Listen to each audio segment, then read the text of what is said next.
Politicians and reportedly the Trump family themselves were very annoyed when Fox News called Arizona for Joe Biden. Okay, now if Joe Biden gets Nevada and Arizona, that will take him to 270. Okay, that will give him enough electoral college votes to take the White House.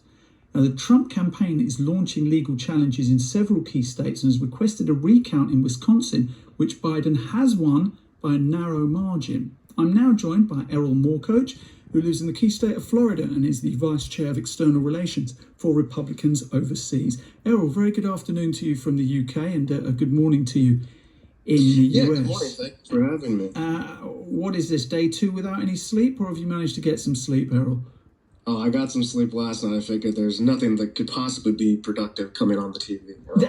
I get some shut eye. I agree with you. I was watching it last night, Erol, and I have to say, I don't know how many times they could repeat the same thing. Oh, I know. It's dreary. At some point, you can't stand it. It's ad nauseum, the same analysis. I mean, people are getting paid, right? I guess you have to have 10 analysts make their, get an intern out there for his first chance. So, okay, talk me through your emotions from the morning of November the 4th to the evening of November the 4th. Yeah, so essentially through election night, right? Yeah. Essentially, we started off very buoyant and keen. You saw the betting numbers, midway through go heavily towards Trump. We thought we were going to, run the table in a lot of these swing states. When we saw the good numbers in Ohio and Pennsylvania, we thought that was going to carry strongly through Michigan and into Wisconsin.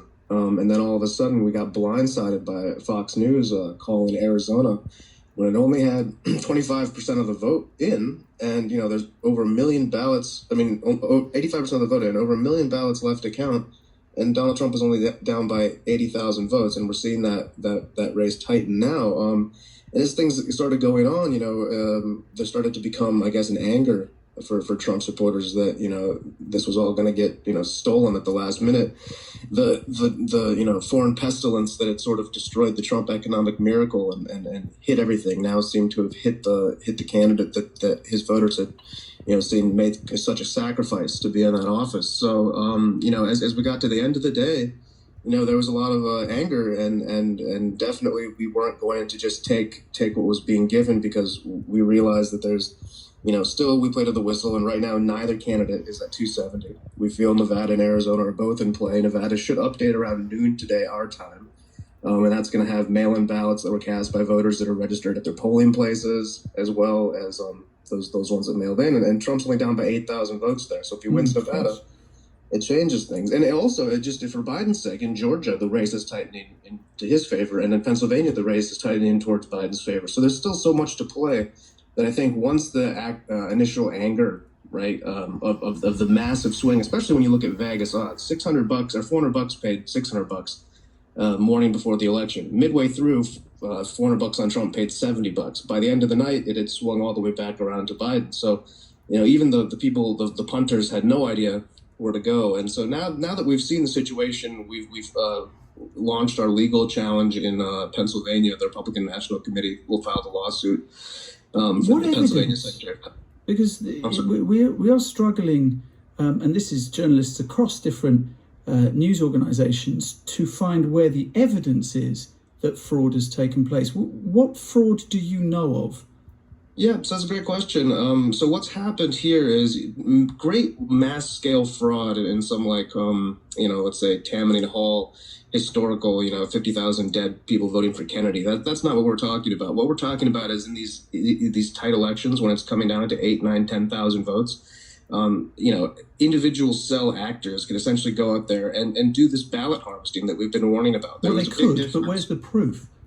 Well, the proof is where we're seeing essentially massive spikes in the vote count in places like Michigan, where all of a sudden 100,000 votes appear out of one county in a total wash. You're seeing boxes and suitcases going in and out of these offices at night without being checked.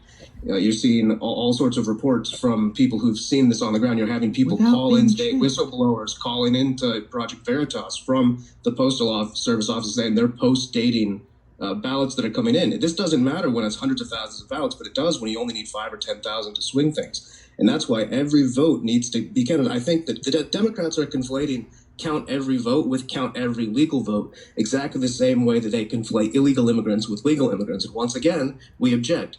We're against counting the illegal votes that could be coming in that are misdated, postdated, or illegally collected, that have been made possible by the ballot harvesting rules that changed thanks to the COVID-19 pandemic. So, two things that could potentially undermine what you're saying. One is, of course, a member of the Trump family tweeting a video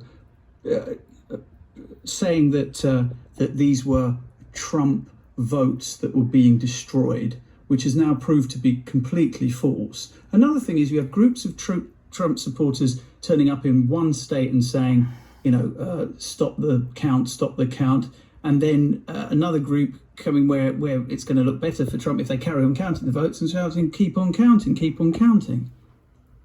Well, I mean, whether or not there's stuff going around the internet that's fake news or not fake news, that's how the internet works. But you've just been citing people who are quote unquote whistleblowers. I mean, how do you know that's not fake news? How do you know someone's not just ringing you up to wind you up?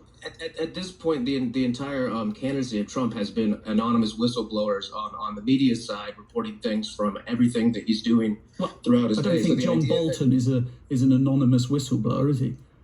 Well, John Bolton's one of many, many people. Yeah, who are named, so they're not anonymous. Who are named, but there's many, many anonymous sources that are quoted in the media. I don't think anybody would doubt that in the last 4 years.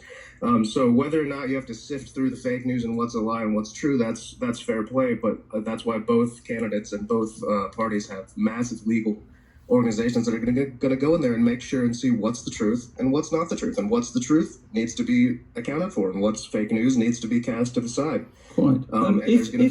Sorry to interrupt you, Erol. I just want to ask you one last question, though. If Vice President Joe Biden wins Arizona, Nevada, and Pennsylvania or Georgia, and the result is beyond question, then he wins. And this is a big if, of course. Would you advise Trump to concede?